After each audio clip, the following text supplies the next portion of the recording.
Is it better to buy second-hand car for service purposes only from school to house and vice versa? Or is it better to carpool if we are there already? So I have a video. Alright, I have a video about whether to buy a car, rent a car, lease a car, or use the public transportation like buses or Lyft, or what do they have there? Uber video. You can watch it because it's more detailed, right? Because it really depends on your situation. Like, where were you assigned to teach? Is it a rural area? Is it in a big city? Because in rural areas, they don't have public transportation there. So you better get your own car. I actually carpooled for 5 years.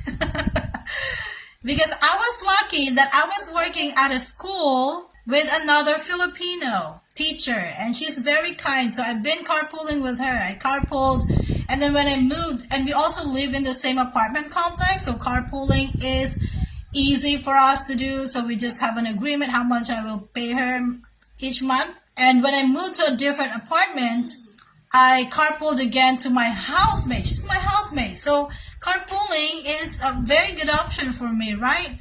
And that teacher, Ma'am Chona, shout out to you. We live in the same apartment, and that teacher, she was never absent. So what if you're carpooling and the teacher driving the car had to be absent? So is there another option for you to go to the school? Right? So really it depends. So, but having your own car there is a necessity. Okay, during my first year in the US, my husband and I, we didn't have a car. It was really challenging. So we only purchased our car after a year. It's much better. Because if you take the Lyft, Uber, it's more expensive, right? It's more expensive at the end of the day than, buying your second-hand car. Ma'am, would it be better to apply to visa sponsor charges fees since a lot of it? Okay, you can do that too. Guys, this is the thing. The program fee that you will pay to the visa sponsor is much less than the placement fee from placement agencies. You can still go directly to visa sponsors that charge program fee. It's much cheaper because that's only like what, $1,500 per year. So if you are in the US for 5 years, that is not much, right? So, but if you hire placement agencies, they would charge you more than the program fee.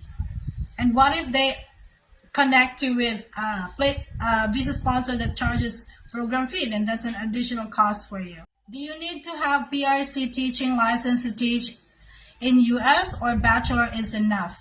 Okay, having a valid home country teaching license is one of the basic requirements. So you have to have that first before you can apply. Oh, I want to cover this because I received a question. I received a question last week about interview.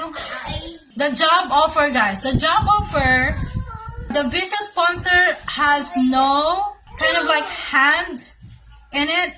It is really now up to you to get a job offer. The visa sponsor is going to match you with the school. We'll arrange the interview for you with the employer that's from the district or from the school. That's a school principal. But to get the job offer is really actually on your hands now.